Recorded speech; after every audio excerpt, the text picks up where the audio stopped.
같이요. 그들은 영벌에 의인들은 영생에 들어가리라 하시니라. 아멘. 25장의 말씀은 24장과 연결되어 있다고 계속 말씀드렸죠. 그러니까 성전에서 나와가지고 보니까 제자들이 성전이 너무 멋있고 위대해 보이니까 예수님에게 성전을 자랑하고 싶었는데 예수님 뭐라고 말씀하시냐면 안 보이니 무너진다 말씀하셨죠. 그러니까 제자들은 궁금한 거예요. 이렇게 위대한 성전이 앞에 있는데 왜 무너진다 그럴까? 이런 생각이 드는 거죠. 아니 무너지지도 않았는데 왜 무너진다고 말씀하실까라는 생각이 들면서 이제 궁금증을 가지고 있는데 예수님께서 감람산에 가서 앉으시니까 감람산에서 제자들이 조용히 나와서 묻는 거예요. 예수님, 무너진다 그랬는데 그럼 언제 무너집니까? 무너질 때는 어떤 일들이 일어납니까? 라고 물어보는 거죠. 그랬더니 예수님께서 그 말씀을 하시는 거예요. 그 말씀을 하시는 와중에 무너지는 것은 언제 무너진다 알 수 없다. 알 수는 없으나 언제 무너질지는 모르지만 그거는 천사도 모르고 아들도 모르고 다 모르지만 아버지만 아시는 거다. 그러나 중요한 게 하나 있다. 언제 무너질지 모르니까 뭐 이런 소문도 나고 난리가 나고 뭐 적그리스도도 나타나고 내가 그리스도라고 하는 사람들도 나타나고 뭐 나라가 나라를 민족이 민족을 대항해서 일어나고 여러 가지 일들이 일어났을 때에 그때 그런 것들이 일어나면 아 멸망하는구나 멸망되네 라고 생각할 것도 없다. 그것도 마지막 날의 시초다. 시작이다. 그런데 언제 무너질지는 모른다. 굉장히 중요한 말씀을 하셨어요. 언제 무너질지 모른다 말씀하신 거예요. 그러나 징조가 많이 나타나면 무너지네라고 하면 안 되고 무너지려고 시작하나 보다 이렇게만 생각해야 된다. 그런데 중요한 게 있어요. 두 가지. 준비하고 있어라. 깨어 있어라. 언제든지 무너질지 모르니까 무너지는 거, 이 세상이 끝나는 것을 준비하고 있어라. 깨어 있어라. 이게 무슨 신앙이냐면 종말신앙이라고 그랬잖아요. 종말신앙이라고 하는 것은 끝난다는 것을 의미하는 건데 끝에는 어떤 일이 일어나느냐? 주님께서 내 앞에 서신다. 내가 주님 앞에 선다. 이게 종말신앙이죠. 종말신앙을 가진 사람들은 어떻게 사냐면요. 언제든지 내가 주님 앞에 선다는 생각으로 살아요. 주님 앞에 선다는 생각을 살고 주님이 내 앞에 서신다는 생각으로 사니까 종말신앙을 가진 사람들은 함부로 살지 않죠. 내가 주님 앞에 서는데 뭐 얼마나 더 가져야 되고 얼마나 더 해야 되고 다 의미 없는 짓들을 하는 거죠. 종말신앙을 가진 사람들은 그런 생각을 하지 않아요. 뭘 하려고 하지 않죠. 그게 종말신앙이다. 25장에서도 우리가 얘기할 때 25장 시작을 열처녀 비유를 얘기해 줬는데 열처녀 비유라고 하는 것이 뭐냐? 그거를 얘기할 때 예수님은 천국은 마치 그러면서 얘기했으니까 천국 이야기를 하는데 천국 이야기와도 같지만 동일하게 이거는 뭐와 연결되냐면 종말신앙하고도 연결되는 거예요. 왜 그런 얘기를 하냐면 열처녀가 동일하게 신랑을 기다리는데 신랑이 더디 오니까 열처녀가 다 잔단 말이에요. 근데 슬기로운 다섯 처녀와 미련한 다섯 처녀가 어떻게 구분되느냐? 다 졸고 자고 하고 있지만 슬기로운 다섯 처녀는 기름을 준비하고 미련한 처녀는 기름을 준비하지 않는다. 그런데 신랑이 왔어요. 그러니까 그때 준비한 사람과 그렇지 않은 사람이 구분되죠. 그래서 슬기로운 다섯 처녀는 미리 기름을 준비했기 때문에 신랑이 왔을 때 맞으러 가잖아요. 맞으러 가가지고서 만나가지고서 같이 결혼식장에 들어가요. 근데 미련한 사람은 결국은 결혼식장에 들어가지 못하고 문이 닫혀서 밖에서 슬피 울며 이를 갈죠. 그러면서 예수님이 무슨 말씀하시냐면 준비하고 있어야 된다. 동일하게 말씀하세요. 신랑이 올 준비하고 있어야 된다. 깨어있으면서 신랑이 올 준비를 해야 된다. 그것이 굉장히 중요한 거다. 역시 무슨 신앙이요? 종말신앙. 천국에 들어가는 사람들도 종말신앙을 가지고 있어야 돼요. 예수님이 언제든지 오실 거라는 생각을 하고서 준비하고 있어야죠. 내가 언제든지 죽을 수 있다. 내가 언제든지 주님 앞에 선다. 생각하고 사는 거죠. 그런 와중에 오늘 이야기도 나오는 거예요. 자, 오늘 이야기는 두 가지 이야기인데 첫 번째는 달란트 비유입니다. 달란트 비유. 달란트 비유는 우리가 너무나도 잘 아는 말씀이니까 특별히 뭐 드릴 말씀은 없는데 이 14절 보시면 또 어떤 사람이 타국에 가 있어 그 종들을 불러 자기 소유를 맡김과 같다. 그래서 어떤 사람이 타국에 가면서 종들한테 자기 소유를 맡겼다는 겁니다. 5달란트, 2달란트, 1달란트를 맡겨주고 떠났다는 거죠. 자, 5달란트, 2달란트, 1달란트를 받았는데 이 성경의 관점, 예수님의 말씀의 관점을 잘 파악하고서 보셔야 되는데 저는 옛날에 무슨 생각을 했냐면요. 우리 다 알아요. 달란트가 뭐예요? 재능이에요. 우리 다 알아요. 우리가 말하는 탤런트 있잖아요. 텔레비전. 그래서 5달란트 받은 사람, 2달란트 받은 사람 묶이고 1달란트 받은 사람 따로 묶이잖아요. 왜 제가 이 관점을 이렇구나라는 것을 깨달았냐면 5달란트 받은 사람 어떻게 했나 한번 볼까요? 16절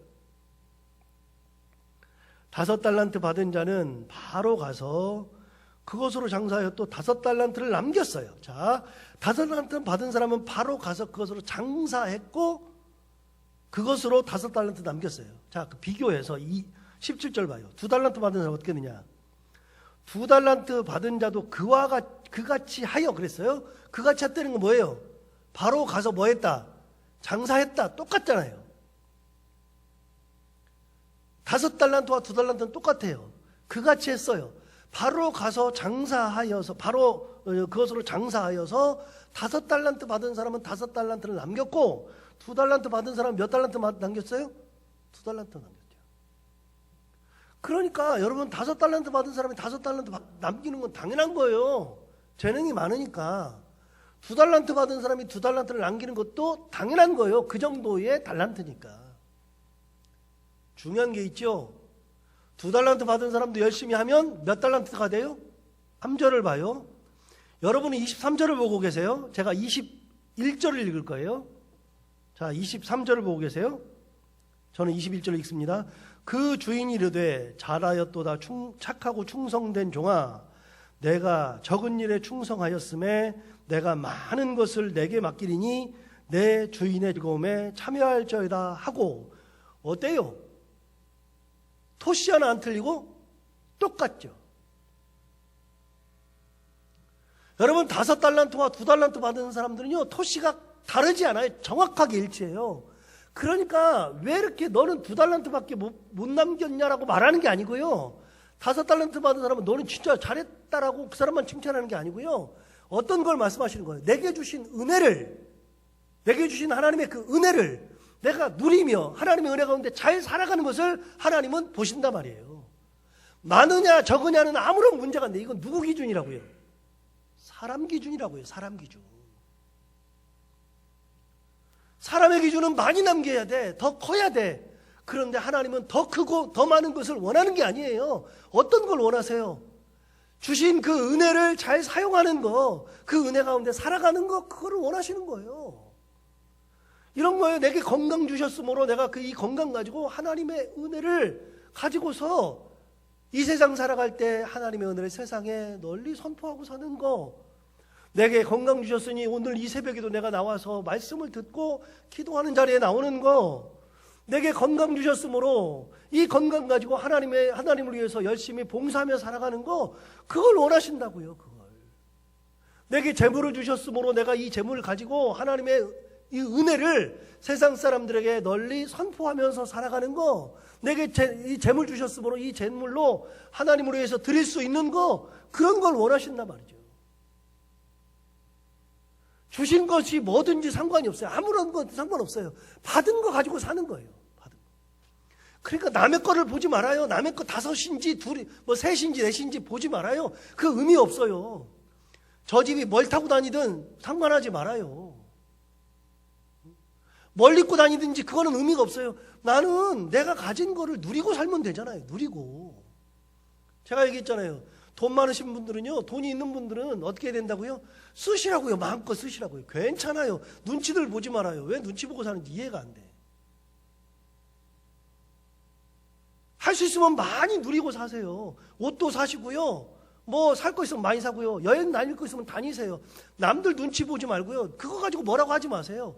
그럼 나는요. 나는 이거밖에 없어요. 그러면 그 안에서 내가 열심히 살면 되잖아요. 기쁘게. 나도 누리고 살면 되는 건데. 남의 걸 보지 말아요. 남의 거를. 하나님 뭐라 그래요?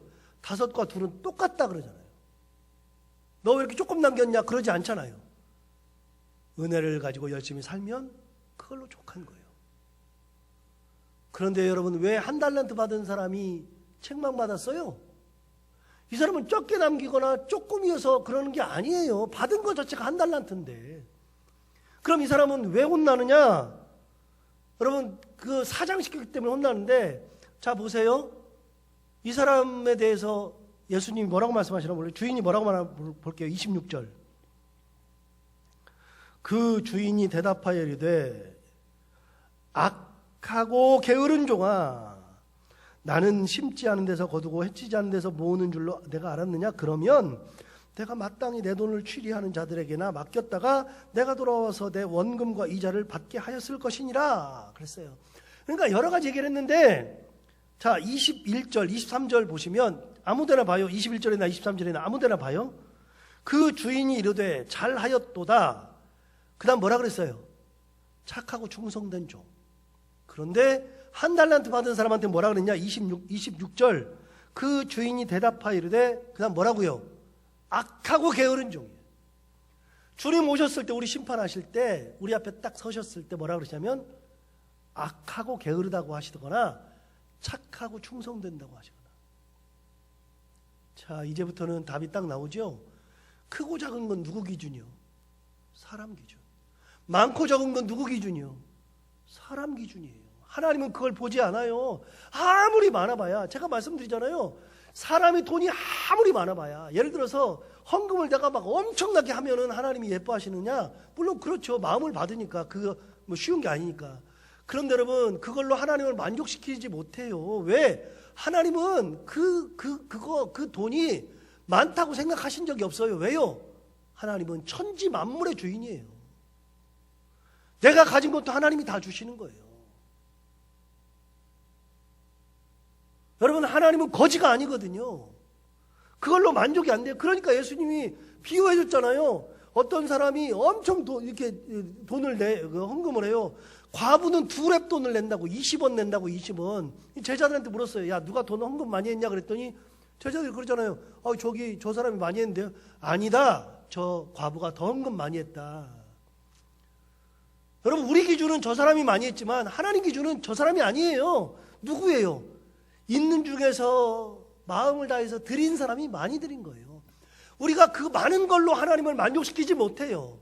많은 걸로. 그건 사람 기준이죠. 많고 적은 게 하나님은 기준이 아니라 어떤 게 기준이에요? 받은 은혜를 가지고서 하나님의 은혜 가운데 기쁘게 살아가는 것을 하나님은 보신단 말이죠. 그래서 우리도 5달란트도 되고 2달란트도 되고 1달란트도 될 수 있는데 1달란트처럼 살면 안 돼요. 은혜 가지고서 누리면서 살아야죠. 열심히 하면 살아가야죠. 5이든 2이든 하나든, 만약에 여러분 하나 물어요. 다시, 만약에 1달란트 받은 사람이 5달란트나 2달란트 받은 사람처럼 그렇게 했어요. 그래가지고 1달란트 남겨왔어. 예수님이 뭐라고 말씀하셨을까요? 똑같이 말씀하시지. 답이 나왔잖아요. 잘하였도다 착하고 충성된 종아, 내가 적은 일에 충성하였으므로 내가 큰 일을 내게 맡기리라 말씀하시죠. 여러분 똑같잖아요. 28절, 그에게서 1달란트를 빼앗아 10달란트 가진 자에게 주라. 무릇 있는 자는 받아 풍족하게 되고 없는 자는 그 있는 것까지 빼앗기리라. 이 무익한 종을 바깥 어두운 데로 내쫓으라. 거기서 슬피 울며 이를 갈리라 하니라. 여러분, 바깥에 쫓아버린다는 거예요. 슬피 울며 이를 갈라. 그러니 은혜 가운데 사는 것이 중요하다. 마지막 예수님이 이제 곧 있으면 잡혀 죽어요. 잡혀 돌아가시기 전에 마지막 하시는 말씀이 뭐냐? 이게 진짜 마지막 말씀이에요. 되겠어요? 철은 쓰지 않으면 녹슬고 물은 고여 있으면 썩듯이 재능도 사용하지 않으면 점점 쇠약해진다. 이거는 레오나르도 다빈치예요. 쇠는 쓰지 않으면 뭐 한다고요? 녹슬고 물은 고여 있으면 뭐 한다고요? 썩듯이 재능도 사용하지 않으면 점점 쇠약해진다. 이건 레오나르도 다빈치 얘기라고요. 이 사람도 이걸 깨달았어요. 있는 걸 사용하면 사용할수록 더 커지는 거예요. 하나님이 은혜를 더 주시는 거예요. 저는 옛날에 여기서 한 가지 더. 옛날에 제가 가지고 있던 의문 중에 하나가 이 사람 장사해서 남겼대는데 내가 보니까 장사해서 망하는 사람들이 너무 많아. 야 이거 장사하다가 망했으면 어떡할까 그랬더니 그거 아니에요. 하나님의 은혜 가운데 사는 건 또 그게 아니에요. 그 얘기는 다른 얘기니까 나중에 또 얘기하기로 하고요. 아무튼 주신 은혜 기쁘게 잘 가지고 정말 신앙으로 가지고 살아가라 말씀하시는데 그 은혜 그 신앙 가지고 살아가는 우리들 모두가 다 되기를 바랍니다. 기도하겠습니다. 하나님 아버지 감사합니다. 오늘도 귀한 말씀으로 은혜 주셨습니다. 오늘 말씀을 주신 것처럼 우리가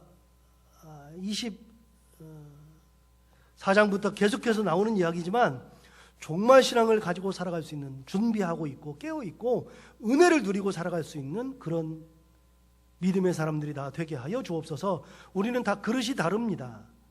5달란트의 그릇도 있고 2달란트의 그릇도 있고 1달란트의 그릇도 있는데 어떤 그릇을 가졌든지 간에 그 그릇을 가지고 끝까지 하나님 앞에 충성하며 주신 은혜를 나누며 주신 은혜를 누리며 하나님 은혜 가운데 살아가는 저희들 되게 하여 주옵시고 언제든지 주님이 내 앞에 서실 수 있다는 생각, 언제든지 내가 주님 앞에 설 수 있다는 그런 믿음 가지고 이 땅을 살아가면서 주님의 은혜를 누리며 살아갈 수 있는 저희들 모두가 다 되게 하여 주옵소서. 하나님 아버지 오늘 이 새벽에 안양호 장로님, 윤하숙 원사님 귀한 물질 하나님 앞에 가져와서 하나님께 드립니다. 우리 안 장로님 눈 수술을 받게 되어서 그것 때문에 많이 고생도 했지만 잘못하면 큰일 날 수 있었는데 눈 수술 잘 마치고 하나님의 은혜 가운데 회복되게 해주셔서 참 감사합니다. 수술을 마치고 나왔을 때는 야 이거 잘못 받은 거 아닌가 싶기도 할 정도로 그렇게 안 좋았는데 시간이 지나면서 점점 더 좋아지고 지금은 거의 회복되는 그런 단계까지 오게 해주셔서 너무나도 감사한데 하나님 아버지 눈이 몸의 구할이라 그랬는데 우리 장로님 다시는 눈이 안 좋아져서 수술대에 눕지 않도록 하나님께서 그 눈을 온전히 보호하여 주옵시고 연세가 있으신데 두 분 건강을 지키시고 끝까지 하나님의 은혜 가운데에 건강 지키면서 잘 살아갈 수 있는 귀한 두 분이 되게 하여 주옵소서. 하늘 가운데 복 주셔서 아버지 하나님이여 하는 일이 형통하게 해주시고 슬하에 있는 두 자녀들의 가정도 지키시고 그 자녀들이 믿음의 대를 잘 잇고 하나님의 은혜 가운데 살아가며 자손들이 있는데 자손들도 하나님의 은혜 가운데 잘 살아갈 수 있고 은혜 가운데 잘 크고 하나님께 영광 돌릴 수 있는 귀한 자손들도 되게 하여 주옵소서. 하나님 아버지 오늘 이 말씀 기억하면서 하루 종일 생각하면서 은혜 가운데 살게 하여 주옵시고 오늘도 우리가 해야 되는 것들 기쁨으로 감당하고 만난 이들과 함께 웃고 행복한 하루 보내게 하여 주옵소서. 예수님 이름으로 기도하옵나이다. 아멘. 나라 민족을 위해서 기쁨의 교회 행복한 가정이 되게 달라고 환우들 위해서 기도하시고 오늘 월요일인데 우리가 후원하는 선교사님들, 선교지 그리고 목회자들, 목회지 위해서 기도하신 다음에 개인 기도하시기 바랍니다. 다 같이 기도하겠습니다. 오늘 가진 존재들 금을 더 크게